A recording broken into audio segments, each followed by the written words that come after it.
짝 있는 사람들을 설레게 하고 짝 없는 사람들을 더 외롭게 만드는 눈치 없는 계절. 햇살 쨍쨍한 소풍 가고 싶은 봄날에 인사드립니다. 본격 먹거리 폭풍 수다 프로그램 밥상머리 이수다. 안녕하세요. 오늘 진행을 맡은 아나운서 안주연입니다. 오늘도 식약처 대표 미남 미녀분들과 이야기 나누러 가보실까요?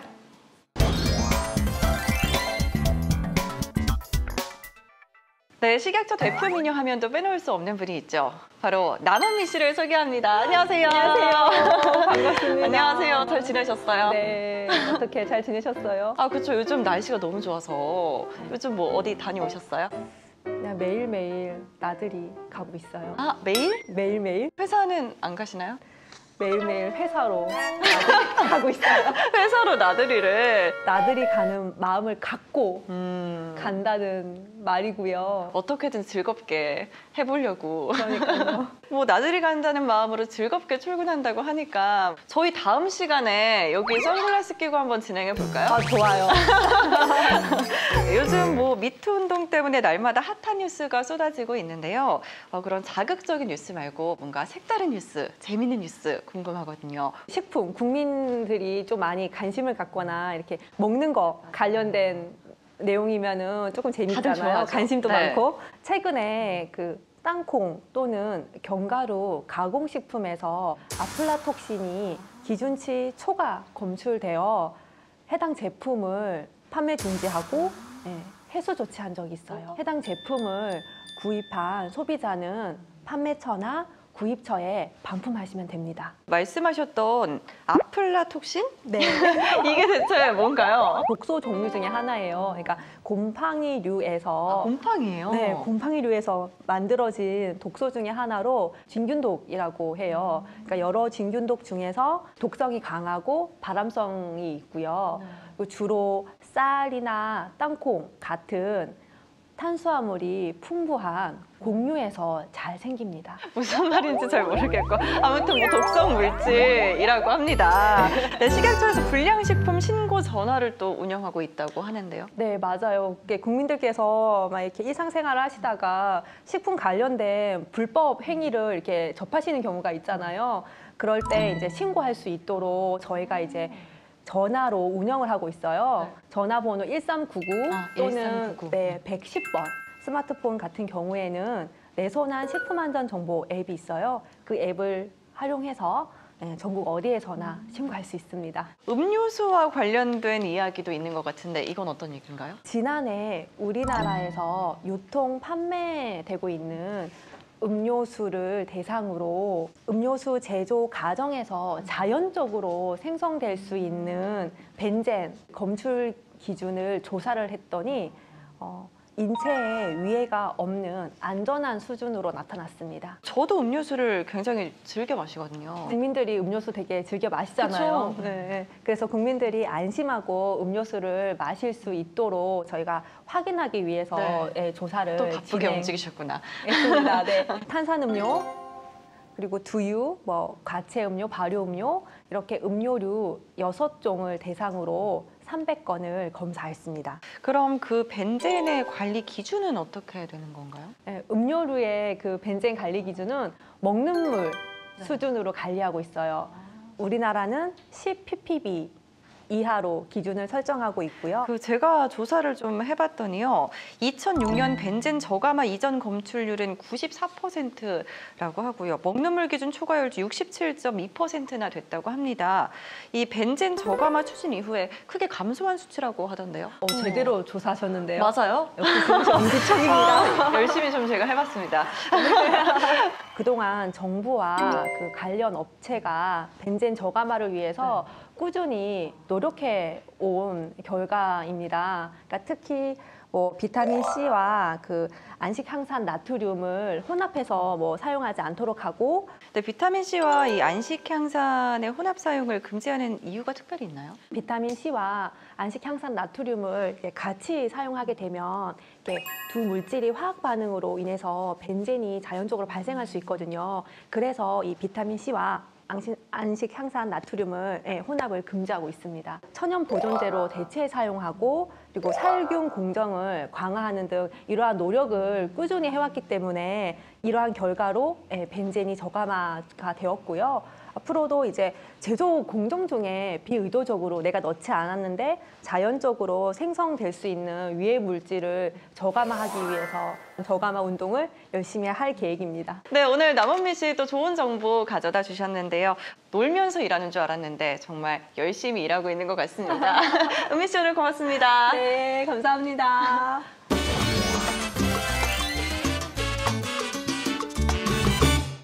봄이 되면 어김없이 찾아오는 불청객이 있습니다. 바로 미세먼지와 황사인데요. 이 두 가지 말고도 불청객이 하나 더 있다고 하거든요. 바로 안구 건조증인데요. 오늘은 그래서 안구 건조증의 완화와 예방을 위해서 인공눈물의 올바른 사용 방법을 알아보겠습니다. 좋은 말씀 해주실 강주혜 연구관님을 모셔보겠습니다. 연구관님 안녕하세요. 네, 안녕하세요. 반갑습니다. 네. 식품의약품 안전처에 근무하는 강주혜 연구관이라고 합니다. 또 연구관님 요즘 네. 봄이 되면서 진짜 건조하잖아요. 맞아요. 그렇죠. 저도 그래서 이렇게 네. 눈이 자꾸 네. 건조하더라고요. 네, 저도 예전에는 안 그랬는데 요즘엔 점점 눈이 건조해져서 뻑뻑해지고 충혈되고 그런 증상을 경험하고 맞아요. 있습니다. 저도 아침에 네. 이렇게 눈 뜰 때 불편하고 뭔가 뻑뻑하기도 하고 그렇거든요. 네. 이게 다 안구 건조증의 증상인가요? 그렇죠. 안구 건조증은 눈물이 부족하면 안구 건조증이다. 이렇게 생각하잖아요. 그것도 있지만 눈물에도 구성 성분이 있습니다. 그래서 그냥 물만 있는 게 아니라 지방 그리고 수분, 점액 이런 이제 성분들이 부족해서 생기는 것도 이런 모든 증상은 이제 안구 건조증이다 이렇게 얘기를 하는데 이 안구 건조증이 생기면 어떤 이제 증상이 생기냐면 눈이 빨개지기, 맞아요. 그렇죠? 그다음에 아까 이제 말씀 주신 것처럼 이렇게 눈을 깜빡하고 잘 떠져야 되는데 눈물이 없으니까 맞아요. 눈에 너무 자극이 불편해요. 가는 눈에 자극이 가는 거예요. 그러면서 눈이 충혈되고 그리고는 뭐 염증이 생긴다거나 이런 염증이 점점 지속되면 이제 시력 손상까지 이어지게 되는 거죠. 근데 그럼 그런 안구 건조증은 왜 생기는 건가요? 여러 가지 이유가 있는데 우리가 내 신체의 변화, 나이가 드는 거 슬프지만 나이 그런 드는 것도 것도 슬픈데 안구 건조증까지 건조증까지 생기고 그리고 또 당뇨병이나 루푸스라는 질환은 몸을 전체적으로 이제 건조하게 한다고 해요.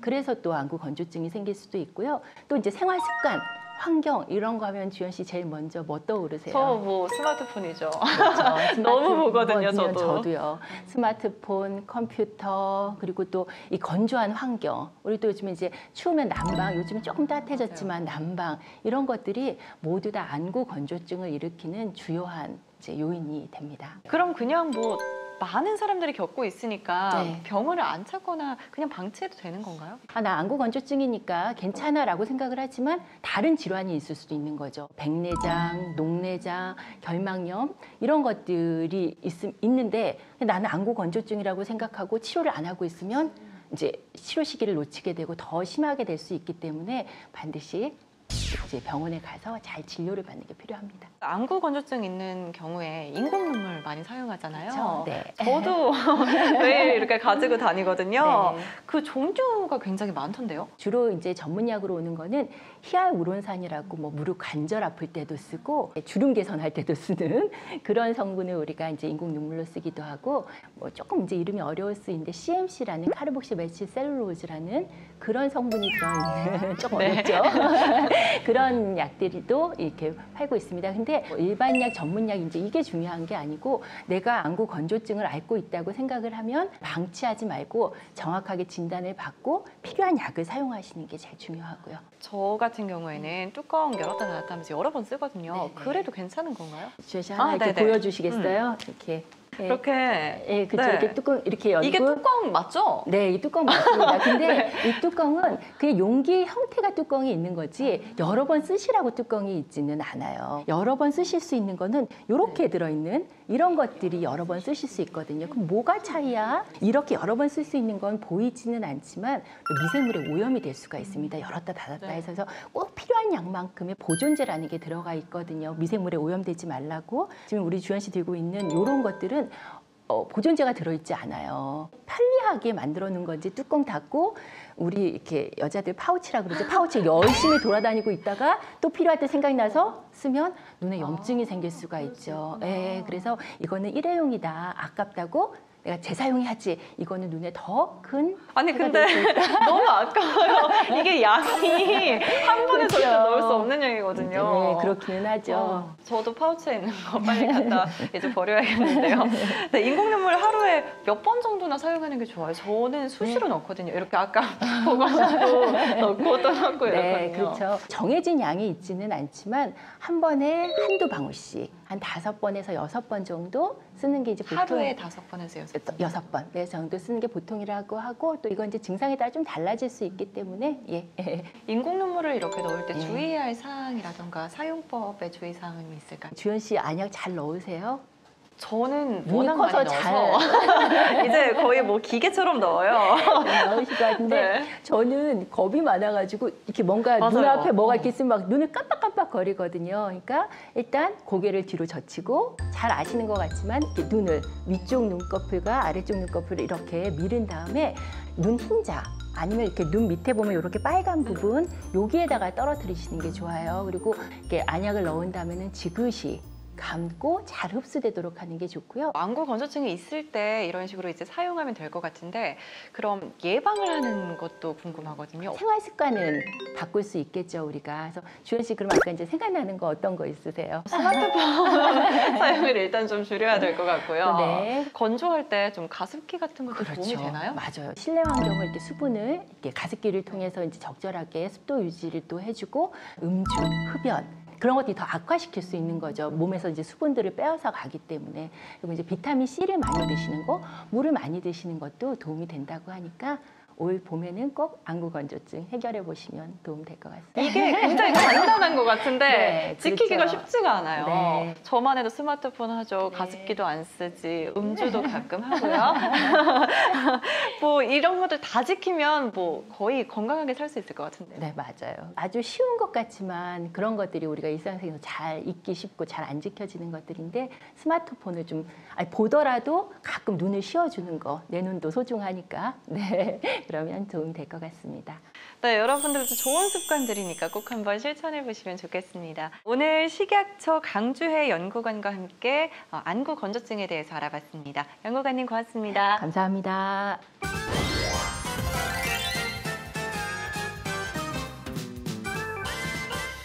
요즘같이 아침, 저녁 일교차가 큰 날씨에 각별히 주의해야 하는 질환들이 있다고 해서 오늘 유익한 정보를 주실 분을 모셔봤습니다.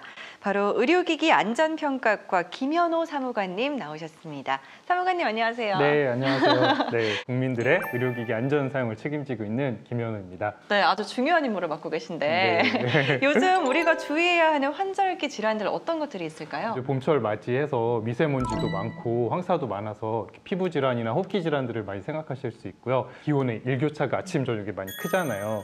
그러면서 이제 심혈관계 질환들도 많이 발생하게 됩니다. 그래서 이런 점들을 이제 적절한 의료기기를 사용하시면서 건강 관리에 힘쓰셔야 됩니다. 기온 변동이 심한 환절기에는 좀 합병증 예방을 위한 고혈압 관리가 필요하다고 하는데요. 가정용 의료기기 또 의료용 레이저 이런 것들을 올바르게 사용하는 방법들 알려주신다고요. 네, 그래서 제가 오늘 이제 여러분들께 혈압계나 가정에서 쓰는 체온계 또는 이제 여름철을 맞이해서 의료용 레이저 제품들도 많이 사용할 텐데요. 그런 것들을 잘 쓸 수 있는 방법들을 알려드리겠습니다. 그럼 우선 혈압계 사용 정보부터 차근차근 좀 알아볼까요? 네, 그럼 이제 제가 혈압계를 설명드릴 텐데 먼저 퀴즈 하나 내봐도 될까요? 네, 저 퀴즈 굉장히 자신 있습니다. 네, 평소에 혈압 측정 많이 해보셨을 텐데 집에서도 혈압 측정을 많이 하게 됩니다. 그러면은 제가 이제 상황을 4가지 설명드릴 텐데 혈압을 측정하는 안 되는 그런 상황이 어떤 건지 한번 맞춰보시죠. 안 되는 상황? 네. 자, 첫 번째, 운동을 하고 난 직후.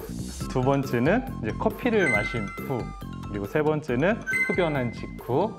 그리고 네 번째는 감기약을 복용 중. 이렇게 4가지 상황이 있습니다. 운동한 직후랑 커피는 안 될 것 같고 흡연도 왠지 그냥 안 좋을 것 같아. 흡연이 안 좋으니까. 네. 세 가지? 3가지. 아, 네. 그래도 많이 맞춰주셨네요. 아 그래요? 그럼 오, 사실- 근데 답은 아니에요?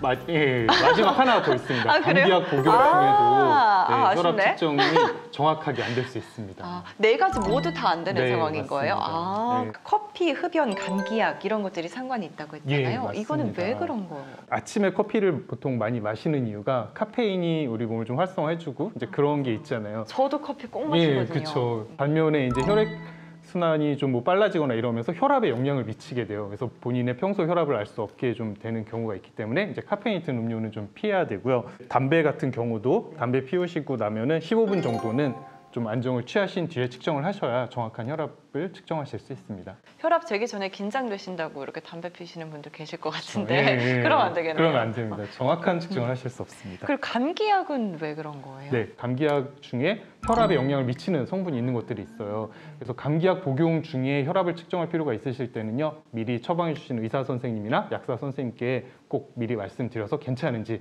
확인 후에 측정하시면 됩니다. 좀 전에 저한테도 퀴즈를 내셨잖아요. 네. 그럼 이제 언제 혈압을 측정하면 되는지 궁금하거든요. 제가 안 되는 것만 말씀을 드렸는데 그러니까요. 이제 적절하게 혈압 측정할 수 있는 상황을 설명드리면 아침에 이제 일어나셔서 식사하시기 전에 가장 평온한 상태에서 측정을 하시면 좋고요. 또 저녁 때는 이제 잠들기 전에 이제 평온한 상태에서 역시 혈압을 측정하시면 정확한 혈압값을 평온해야 얻을 수 되네요, 있습니다. 늘. 그렇죠.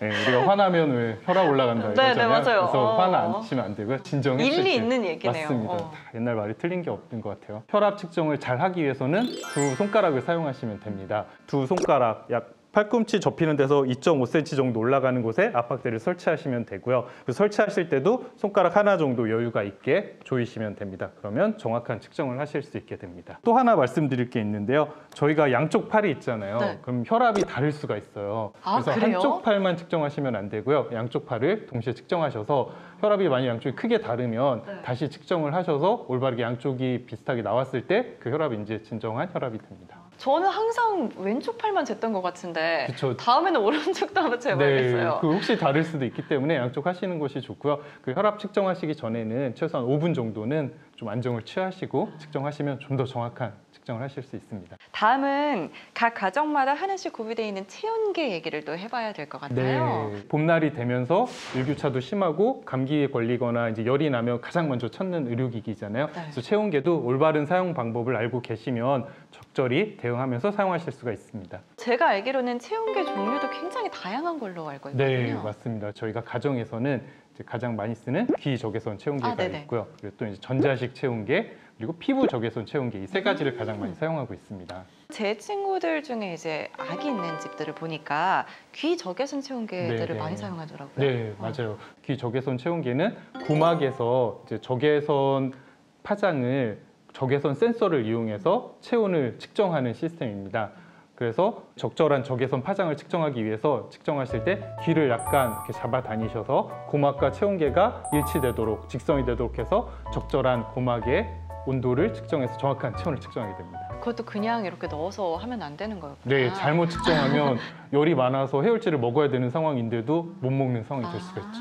귀 적외선 체온계 같은 경우에 필터 같은 게 있더라고요. 네, 그 필터는 보통 일회용으로 되어 있어요. 그래서 뭐 필터가 아깝다고 여러 번 사용하시는 분들도 있는데 사실 네, 그쵸. 그렇다 하더라도 실제 이 필터를 그렇게 쓰게 되면 중이염 같은 전염병이 옮을 수 있기 때문에요. 한 번씩 사용하고 버리시고 미리미리 좀 필터를 구비하셔서 더욱더 안전하게 사용하실 수 있기 바랍니다. 건강하려고 쓰는 거니까 꼭 주의사항들은 지켜서 사용했으면 좋겠습니다.